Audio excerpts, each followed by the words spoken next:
要睡醒媚珠的天塌了，她越狱的小窗口竟然全部被关上了。当奶爸关门走开的那一刻，从媚珠小小的背影里就能看出她此刻的悲伤。自从媚珠学会了越狱，她是每天都要翻出去好几次，而且动作越来越娴熟。越狱这事儿也是被她干得轻车熟路了。所以为了防止媚珠偷偷溜出去，小卖部的窗口现在也是限时开放了。媚珠自然是不同意的，大梁外公还当着她的面关窗口，把媚珠气得直跳脚，然后迅速跑到另一个窗口准备往外翻，结果又被大梁外公抱了下来。这下可把媚珠惹恼了，追着大梁打，跑起来一弹一弹的，像脚底装了弹簧一样，真的可爱数了。而且媚珠不愧是出生即顶流的小熊，她真的太会营业了，这么小就会趴在玻璃上和大家贴贴，像是在说不白来都不白来。就连睡觉的时候，她也躺在玻璃围墙前，这奶乎乎的小模样，任谁看了能不心动。媚珠现在的年纪，一举一动都很可爱，她也像人类小朋友一样，能够1秒入睡，前1秒还是眼睛瞪得大大的，后1秒就进入了梦乡。她甚至睡前还会打个招呼，然后趴在角落里便开始呼呼大睡。而且她睡前叫的这一声，就好像是在说晚安，真的好喜欢媚珠，希望她一直都能快快乐乐的，熊生顺遂。从发现媚珠的显示屏和声卡严重不符，现在大家多少有点媚珠叫声后遗症。有的网友表示一天不听就难受，每看到长隆再次发布媚珠的视频，都会屏住呼吸静静的听，直到听到媚珠那熟悉的牛叫声才会松一口气，而且还会感觉整个人都舒服了。这一部分网友觉得声音独特的媚珠看起来愈发可爱了。大梁奶爸知道大家爱听，最近总会给大家放出媚珠新鲜的牛叫声。而且这爷俩有问有答的画面真的很有意思。更神奇的是，现在还不满4个月的媚珠已经可以开口说话了。她因为脚下打滑摔了一跤，感觉是磕到下巴了，然后媚珠就用独特的老烟嗓说了声好痛。媚珠发现大梁外公没听懂，向前走了2步，仰着脑袋又说了一遍，感觉媚珠说的这句好痛真的好清晰啊。还有一部分网友至今还没有从媚珠声音她房中走出来，因为大家觉得媚珠这么软萌可爱的脸就应该发出的是嘤嘤的叫声，而且媚珠老烟嗓的声线有点像大梁，所以现在大家把锅都甩给了他，说是他把媚珠的声音教成这样的，让大梁应该学学华丽的奶爸，跟媚珠说话时声音要加一点。还有的网友更搞笑，说自己不会轻易再爱了，纷纷跑到虫洞齐三妹的评论区，非想让齐三妹也叫2声听听。不得不说，自从媚珠开口后，整个猫粉界都变得有些疯魔了。齐三妹长得真的太好看了，看起来软绵绵糯叽叽的，虽然她和小五哥哥小时候很像，但又没有小五的憨气，给人一眼看上去就是女孩子的感觉。小年纪的齐三妹就会十分标准的一字马了，而且齐三妹不仅和小五哥哥长得像，也是小年纪就只想回家。墩墩外公把她抱出来晒太阳，她就孤勇着想回家，但每次都是孤勇半天，刚爬出垫子就被墩墩外公抱回去了。这就不禁让人想起小五小时候出来晒太阳的场景，总是喜欢迈着模特步，屁股一扭一扭的走回家。齐三妹被抱出来晒太阳时，好奇女侠总是不放心，一直趴在门口看着。之前有一次好奇女侠独自出外场，就趴在窗户上往里看闺女，即便是她生日当天有美味的大蛋糕和好玩的雪，她也是只待了一会就喊奶橙开门，着急回家带孩子了。好奇妈妈真的很爱她的齐三妹，墩墩对这个亲外孙女也是宠爱的很，每次抱着齐三妹出来时，感觉扬起的嘴角压都压不住。大家也都纷纷评论说，墩墩奶爸再也不用四处打零工了，当年又是照顾于可于爱，又是照顾莽小五的，现在终于有了自己的亲外孙女了，再也不用哪里有活就往哪里搬了。而且墩墩照顾齐三妹时真的很细节，他会把垫子卷起，再伸手去抱齐三妹，这样就不会把齐三妹的垫子踩脏了。看到这一幕，小五不禁流下了伤心的眼泪。墩墩，你还记得大明湖畔的莽小五吗？当年你家好奇相亲回来，你就卷起铺盖毅然决然的走了，还是头也不回的那种。小五还为墩墩的离开难过了好几天呢。虫洞这样也挺好的，每年都有新鲜的宝宝出生，明年应该就轮到梁月、于贝和佳月月了吧？不知道他们哪一个会先传来好消息呢？小五，财富和地位我都已经失去了，我现在只想要大树。一生都在失去又失去的小五，简直就是个治愈系的倒霉蛋。以前学爬树的时候老被芒女士胖揍，没想到最近突然开窍，在最不拿手的爬树领域扬眉吐气了一把，更是创下21个小时不下树的记录。当看着小五在树上悠闲地摇着小脚丫仰望天空时，姨姨们既开心又欣慰，岁月静好的感觉挠一下就上来了。但如果事情没有反转，那绝对和小五的命格不符。果不其然，隔天当小五叼着树枝，看到通往蓝天白云的道路就这么被塑料保护膜堵得牢牢的，小五蒙圈了，天真无邪的小脸上写满了难以置信，看着小五恋恋不舍退下来的背影，默默心疼小五3秒钟。要知道小五这家伙不久前才刚失去财富和地位，想当年小五也是拥有过大飞机的小熊，天天在大飞机上耍酷，结果工作人员怕他中暑，就给撤走了。小五伤心欲绝，但好在摇身一变成了长安5少，大汽车安排上了。看得出来小五是真的喜欢这汽车玩具，单手握方向盘的痞帅气质也是吸粉无数。可谁成想因为维修需要，座驾又说没就没，就连树飞这扎根地下的不动产也因为安全考虑被修缮成了树墩墩。财富走得太快，就像龙卷风啊，难怪小五扶着树哀嚎呢。更悲催的是，随着其三妹的空降，虫洞最小熊猫仔的地位也随之易主。其三妹凭借可爱的外表和温顺的性格，迅速占领姨姨们的芳心。小五内心 OS 姨姨们都去看其三妹了，我虫洞五阿哥的地位不保，我要失宠了吗？果然能打败萌兰的只有萌兰小时候，在他还是糯米团子的时候，就已经展现出了超高的智商。小时候的萌兰练习爬树，还会指挥奶爸去树的对面引导他，奶爸也是秒懂了他的意思，站在树的对面拍着手示意他的好蛋儿向上爬。萌兰也是很争气，爬得非常努力，爬到一定的高度，萌兰又用手扒拉奶爸，让他换到树的另一边，很难不怀疑他是为了照顾到前来看他的所有游客。等他爬到一定的高度，自己就乖乖的下来了，然后稍微休息了一下，就自己单独又爬了一遍，让奶爸验收他的学习成果。奶爸也是很骄傲的摸了摸他的脑袋。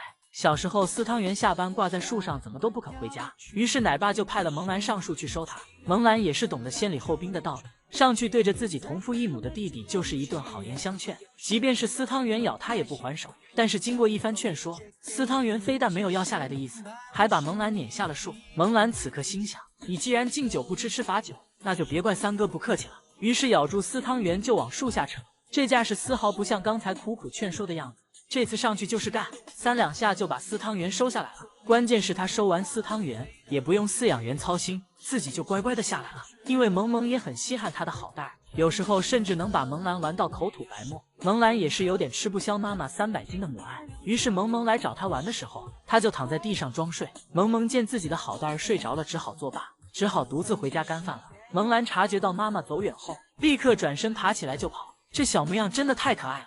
如果有小伙伴欺负他，他也会跑去找奶妈告状。姐姐是不是专门打你？姐姐专门打你哇！你们弟娃儿都打你，你们亲家亲家都打你。奶妈不在的时候，他就会找游客告状。这天小伙伴冲过来咬了一口他的屁股就跑，于是他就一边哼哼唧唧，一边回头看着赵世雄，示意游客说就是他。谭爷爷喊萌兰回家，他还会一边跑一边回应谭爷爷。萌兰，萌兰。最后甚至还知道抄近道跑回家。萌兰真的从小就是一个智商超高的小熊精。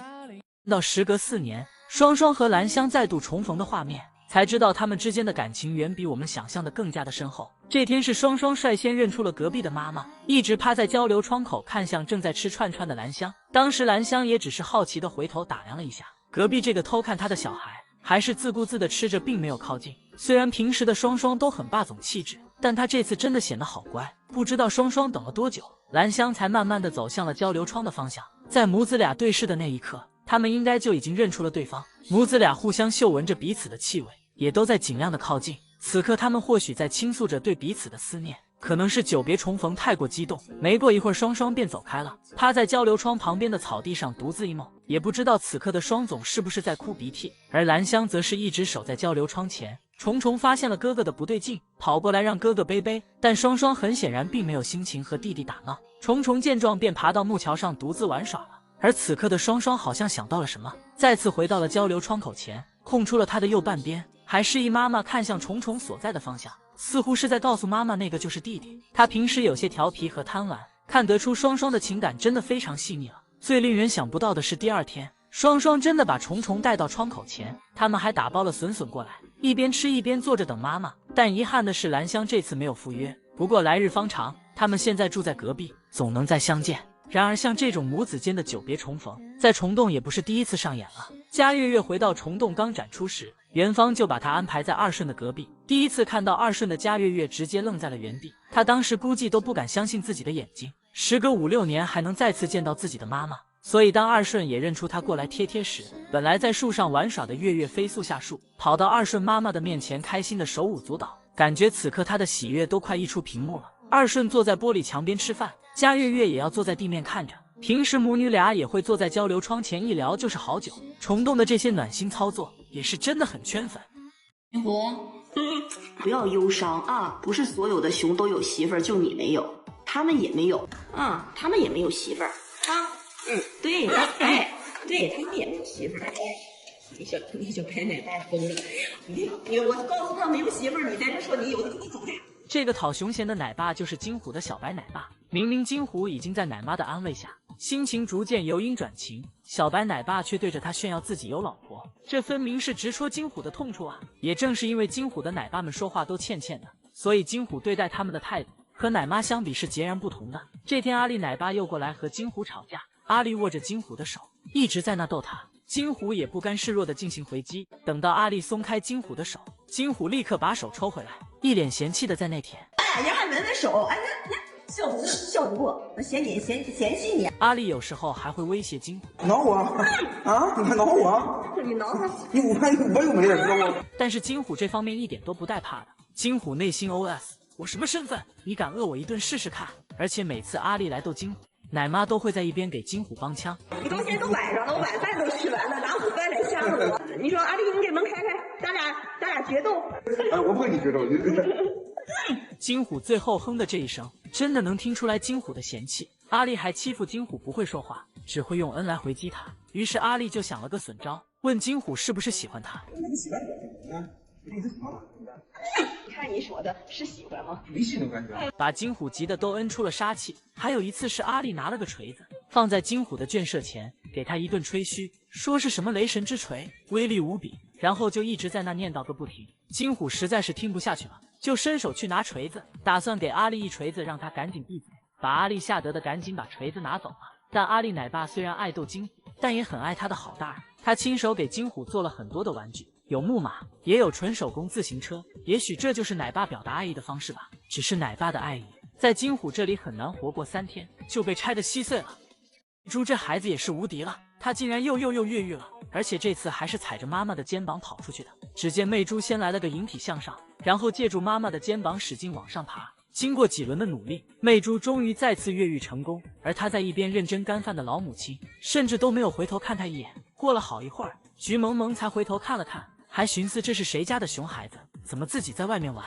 这家长可真不合格。吃完瓜后就回过头继续干饭了。当媚猪拱翻小板凳的那一刻，菊萌萌才缓过神来，不对，那是我的崽，原来是自己家的熊孩子偷偷溜出去了。菊萌萌疯狂点头示意媚猪赶紧回来。媚猪这个叛逆小孩还故意走向妈妈，然后再转弯走开，像是在说想让我回去啊，门都没有。更搞笑的是大梁过来后，从角落里抱起媚猪，然后把她又从小卖部的窗口给原路遣返了。这一幕真的看着不要太搞笑。而且现在的媚猪越狱已经达到轻车熟路的程度了，不知道一天到晚她要从这个小窗口爬出去多少次。就算是当着大梁外公的面，她也要往外爬。小小的媚猪就能有如此强大的臂力，把自己挂在窗口上时，就像是一只晾晒的毛绒玩具。估计再过半个月，媚猪的大脑袋就不一定能从小卖部爬出来了。不知道那个时候媚猪会不会很疑惑，之前明明都好好的，今天怎么就突然过不去了呢？而且如今不足5个月的媚猪已经开始学习爬树了，估计长大后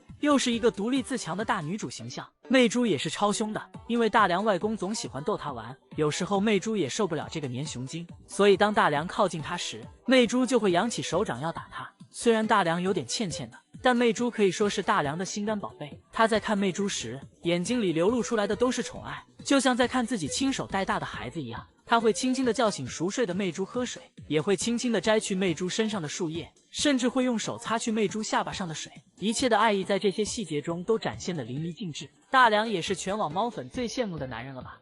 艾姐还是糯米团子的时候，奶妈这样说：妹还是你管妹妹，二妹还是你管二妹，二妹很温情，二妹很温情，二妹。结果长大后的艾姐成为了虫洞最难收的猫猫。当外公尝试用胡萝卜引诱艾姐回家时，外公也就刚试探一下，艾姐就不玩了，转身就走，像是下了某种决心。艾姐内心 OS： 爱给，不给就拉倒，我于爱可不吃这套。也得亏是外公，要不然艾姐高低都得凹他一口再说。墩墩奶爸收艾姐，那是怎么劝都不好使。艾姐还趴在木架上抖着小脚丫，把墩墩奶爸都给气笑了。他叹着气转头的那一刻，真的又好笑又心酸。随后墩墩奶爸继续苦口婆心的劝说，艾姐也随之起身向前走去。正当墩墩奶爸以为艾姐会从前面的树桩上下来时，艾姐却爬上了更高的木架。墩墩奶爸见状也是彻底不玩了，转头走开的时候还差点把自己摔倒了。于是墩墩奶爸后来在收艾姐时，2个回合搞不定，就把果果往嘴里一塞，然后从背后直接抱起，甚至把刚才塞给艾姐的果果都甩飞了。李奶妈收艾姐那就更难了，她特别会拿捏李奶妈，每到收艾姐回家的环节，爱笑的李奶妈就再也笑不出来了，所以他俩也被网友叫做爱理不理组合。即便是在下雨天，李奶妈为了收于爱，也只能陪她一起在外面淋雨。岳奶妈收艾姐也是不好使，这天重庆同样是下着雨，岳奶妈3顾茅庐也请不回在木架上的二馆长，于是就有了特别有爱的一幕。岳奶妈把自己的伞撑向了艾姐，这一幕真的有被温暖到。而奶成收二馆长就更绝了，因为大馆长和二馆长似乎不太和睦，所以艾姐喜欢追奶成，于是奶成干脆就把自己当饵来去钓艾姐，拿着一个红扫把来吸引她的注意。成功吸引艾姐开始追他时，他便撒腿就往内圈跑，艾姐就追着奶成回去了。但艾姐再厉害，也有能治得了她的饲养员庞奶爸，因为身材高大力气也很大，所以他很容易就能把艾姐控制住，因此艾姐打小就害怕他。当庞奶爸过来收他时，艾姐就只能乖乖的束手就擒，就算是紧张到小腿绷得溜直，也不敢反抗。看来艾姐天不怕地不怕，就怕虫洞庞奶爸这句传言是真的呀。这坐姿霸气的大熊猫就是梅青玫瑰妃。玫瑰妃随随便便的一个动作就能彰显女王风范。如今已经22岁的玫瑰妃，本来已经退居2线开启养老生活，结果比自己小3岁的婷婷因为身体不太好，顶替了自己的退休名额，于是玫瑰妃就这样又被从山上请了下来。据说玫瑰妃下山的途中一直骂骂咧咧，不过这事儿搁谁都恼火。被退休返聘的玫瑰妃入住了小库有电动小火车的内场，七旬老太也是没见过这种洋玩意儿，根本就不知道怎么玩，于是就出现了特别搞笑的一幕。梅老太挪着屁股追小火车，估计她当时也纳闷，这餐桌长腿了，怎么还会自己跑嘞？也得亏小火车跑得不快，要不然玫瑰妃的屁股都要磨冒烟了吧。当然玫瑰妃还是有进步的，很快她就会用前掌撑在小火车上，后腿在地上追着跑，慢慢的她就开始有一条后腿也坐了上去，撇下一条腿在地上跑，直至现在可以完全坐在上面。看到玫瑰妃坐在小火车上依然很霸气，身上散发出来的那种贵气，好像她坐的是商务座一样。现在再回过头来看小库，感觉小库就像是一个服务员。当然玫瑰妃在时，更多时候小火车是不运行的，因为她就趴在车轨上睡觉，把小火车逼停，主打一个为园区省电。即便是如今已经22岁的玫瑰妃也依然美貌，很难想象她年轻时能有多好看。即便是如此貌美的村花国庆，大文奶爸也说她没遗传到梅青的颜值，而且梅青的恋爱史也很炸裂。当年14岁的梅青看上了比自己小7岁的申威，梅青和申威是属于梅青去倒追申威的，申威当时还是挺被动的，作为一个小男生，而且情窦初开。不过没办法啦，被梅青妈妈一直追着逼到墙角，那既然不能反抗，她就只能去享受，她就答应了。所以说姐姐就是姐姐，有的是力气和手段。后来他们就有了2个儿子和1个女儿，亲亲爱爱和小国庆。即便是时隔多年，每当饲养员在提起申威的名字，梅青都还是有反应。梅青，申威真的没想你啊。当大梁一直强调申威没想他时，梅青直接回了大梁一长串的骂骂咧咧。看来梅青对申威这个小鲜肉还是一直念念不忘呢。熊猫芒仔到底能有多搞笑？他如果幼稚起来，连他1岁的儿子也比不了。这天芒仔又成功的抢到了驾驶位，坐在上面笑的那叫一个开心，而他的儿子只能坐在引擎盖上，把小武气的抱着他的脑袋咬。母子俩闹了一会后，芒仔从车上下来时，不小心把大跑车的车门零件带掉了。芒仔发现自己闯祸后，肉眼可见的有些慌乱了，于是他爬上木架，吃了会竹子缓了缓，心想这事儿可不能就这么认下了，得把锅甩给儿子才行。于是他又爬上了驾驶位，然后歪着脑袋看掉在地上的车零件，假模假样的像是在说这是谁把车弄坏了，刚才明明还是好好的。然后又迅速从另一侧车门下来，又像是在说大伙都看到了哈，我是从这边下来的，这车门可不是我弄坏的。小武发现自己的跑车坏了后，那是躺在地上抱着车零件哭啊，我的清汤大老爷，我芒小武怎么就这么命苦啊，我总共也就这么一件像样的家当了，结果又被莽妞妞玩散架了。奶成给小武新安排的树飞也被莽妞妞看上了，这天他比小武出来的早，就率先爬上来占领了树杈。小武肯定不同意啊，于是就爬上去咬住妈妈的屁股往下扯，但小五的力量毕竟太小，莽妞妞坐在上面依然纹丝不动，小五没有办法，只好灰溜溜的下来。还有一次是母子俩在抢大宝座，小五把脚丫子挤进去就已经笑得很开心了，但莽妞妞不同意啊，一下就把小五推出来了。小五这时还是笑得很开心，于是莽妞妞就按住小五的脑袋，趴在小五的身上也笑了起来。这娘俩的笑容真的太治愈了。莽仔揍小五的时候也是真揍，最常见的就是从高空抛下，有时候也会骑在小五的身上，抡圆了拳头揍。这架势真的看着又好笑，又有一点心疼莽小五。但莽妞妞宠起儿子来也是很宠的。有一次她坐在小五的毯子上，啃着小五的玩具正起劲儿，然后突然就愣在了那里。恍惚之间，她好像意识到了什么，于是她便起身，用嘴巴推动着小球，来到了儿子的身边。她这是在给儿子送玩具啊！看到这一幕，真的有被莽妞妞温暖到。熊猫辉宝到底能有多搞笑？因为他的内心戏太足，所以辉宝总能做出一些特别有意思的事情。这天到了下班时间，瑞宝很听话的就跟着妈妈回去了，而走到门口的辉宝突然掉头就跑，这架势像是在说，想让我光君乖乖的回家根本不可能，必须得用请的才行。随后他爬上木架盯着门的方向，但看了好一会儿，压根就没有谁来找他，妈妈和姐姐没来，爷爷也没来。这一刻的辉宝好像有点失落，于是用了一种很炸裂的下木架方式来表达自己刷存在感失败后的心情，最后还是自己灰溜溜的跑回家了。除了爱刷存在感，辉宝把碰瓷也是玩得明明白白的。这天艾女士走向坐在斜坡上的辉宝，艾女士明明什么都没做，辉宝就自己滚下了山坡，给大家制造了一种妈妈推了他的假象。然而这一幕恰巧被一旁的江爷爷看到。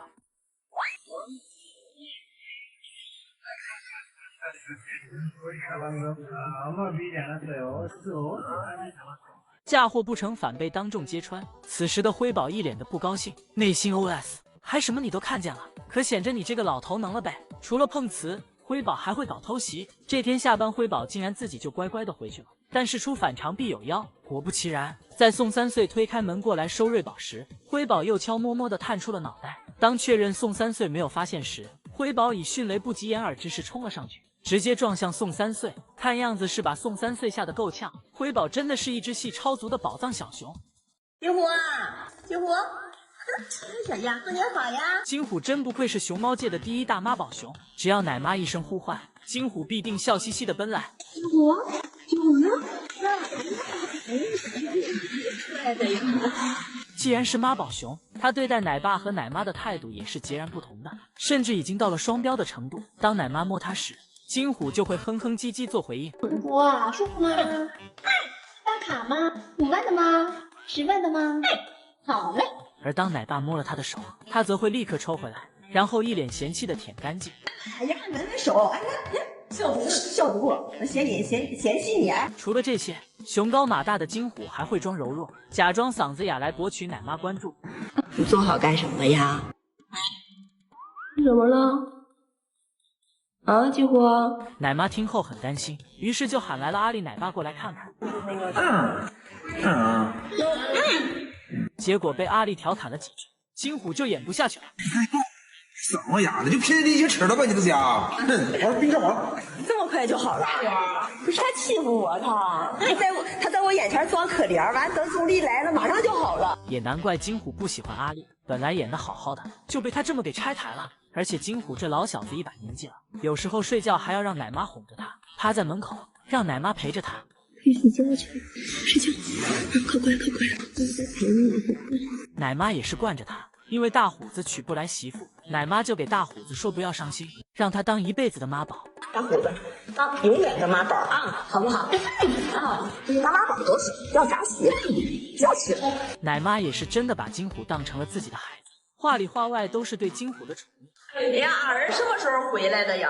吃饭了吗？金虎犯了错，奶妈也舍不得批评他，还给他吃的安慰他。我在批评他，然后怪你了，是不是？怪你了，是不是？奶妈会经常和金虎聊天，也会给金虎做各种食物丰容。这天，奶妈用苹果和胡萝卜给金虎做了一只小鸡。这是你的好朋友，你把他领进去吧。你把他领进去啊！结果金虎1秒都没有犹豫，就把他的好朋友给吃了。所以说撒娇小熊最好命。如今已经14岁的金虎还能如此话痨，如此爱撒娇，也是因为奶妈给了他足够的疼爱和情绪价值。真的很喜欢金虎和奶妈互动的画面，只可惜奶妈已经不再更新了，现在只能看之前的考古视频了。女友变老铁更令金虎伤心的，恐怕就是自己现在还单着。老铁已经谈上甜甜的恋爱了吧？现在的普普和冰华每天都在上演甜甜的东北爱情故事，日常不是拉小手就是摸小脸的。金虎内心 OS： 清汤大老爷爱，命运怎么就这么不公啊？凭什么诈骗犯都能拥有爱情，而我金城虎却不配？而且普普真的很会哄女孩子开心，不仅是打不还手骂不还口，他有好吃的好玩的也都要给冰华送去。这天两小只正在玩闹，可能是普普惹冰华生气了。普普为了哄冰华开心，就让冰华咬自己的耳朵，即便自己疼到咬手背，那也愣是没躲开，也没叫一声，害怕冰华玩累了会饿肚子，还会给他打包自己精心挑选的竹子，从栏杆缝隙递给他吃。看到有意思的东西，哪怕是一根小树枝，也要屁颠屁颠的拿过去给冰华看。普普还会主动给冰华按摩挠痒，这任谁看了能不心动啊？而且他每次和冰华约会，都会精神饱满的冲过来，还要在冰华面前耍一下帅，情绪稳定又知道疼人。万万没想到，竟然在一只熊猫身上看到了自己的理想型，这也难怪冰华被这个车座子迷得五迷三道的。有时候普普没出来，冰华还会守在墙边等他，会主动让普普摸自己的小脸。其实类似的事情我们金城虎也做过，只是方式不一样。普普是怕冰华饿着给冰华送吃的，而金虎是怕自己饿着来偷飞云的笋给自己吃。啊，我偷笋了，能不能够着？摸脸撩妹这样的事儿，金虎也干过，只是普普是在气氛到了女生同意的情况下，而金虎是在人家飞云睡觉的时候，生生的把人家扒拉醒的。飞云吼他两声，不愿意理他，他还不知收敛，在作死的边缘反复横跳。于是他成功勾起了飞云的起床气，几个大嘴巴子扇过去，又咬住了金虎的头套。完咬上了，飞云啊，你别咬啊，金虎啊！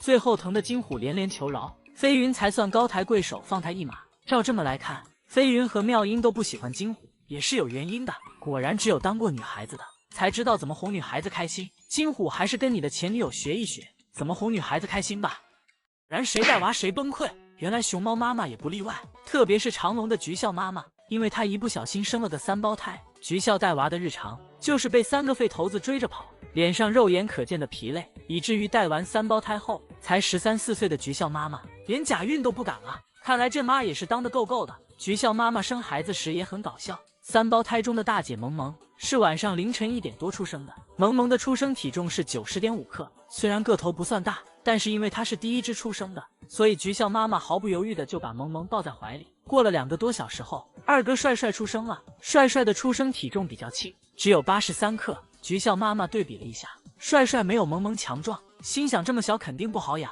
那就不要了也罢。所以任凭帅帅在地上来回翻滚嗷嗷叫，他也不去理会。饲养员见状赶紧把帅帅抱到了保温箱。又过了一会儿，3弟酷酷出生了。酷酷比较强壮，他的体重有124.4克，是3姐弟里最重的一只。菊笑妈妈定睛一看，好家伙，生了个大胖小子，于是转手就把怀里的萌萌丢在了地上，把酷酷抱在怀里，任凭萌萌在地上翻滚嗷嗷叫也不理会。那个菊笑一看这个大家伙出来了，冲一下子就把那个萌萌就甩到地上，把那个老三兔兔给捡起来了。于是饲养员就赶紧把萌萌也带去保温箱进行人工养育。因为在野外的环境里，大熊猫妈妈一般只有能力养大1只幼崽，所以他们一般只会选择最强壮的1只进行抚育，剩下的就会被自然抛弃。但在人工圈养环境下，饲养员肯定会拼尽全力照顾好每1只幼崽。为了让他们都能吃到母乳，得到妈妈的照顾，饲养员会每隔几天进行1次换崽。在他们的精心照顾下，3胞胎都顺利长大了。当他们3、4个月大时，饲养员认为时机成熟了，于是就让他们同时出现在妈妈的面前。菊笑妈妈看着地上的3个孩子也是愣神，明明自己丢掉2个的，谁能告诉我他们怎么又回来了？怀里抱着1只，地上还孤勇这2只，3个小家伙经常互殴。菊笑妈妈每天都有断不完的官司，特别是3只小猪仔同时吃母乳的时候，肉眼可见菊笑妈妈的疲惫。也难怪带娃3胞胎后，菊笑妈妈好长一段时间不发情也不假孕，从此风度没再生宝宝啊。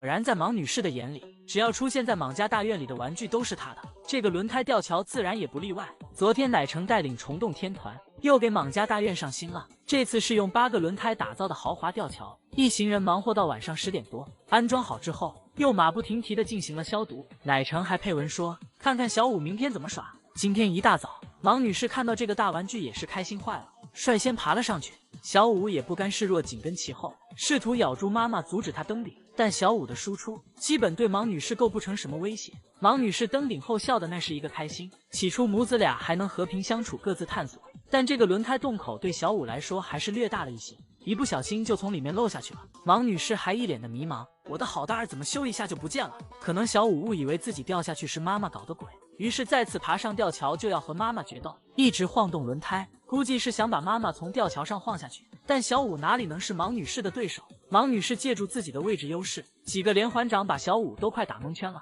但小五这个犟拐拐那是越打越勇，最后直接被芒女士掀下吊桥。此后母子俩的吊桥之争方才正式进入白热化。小五扯住妈妈往下拖，好不容易把芒女士拽下去了，结果还砸在了自己的身上，这基本上就是打出了1000的伤害，却被敌人的反伤刺甲返回来999。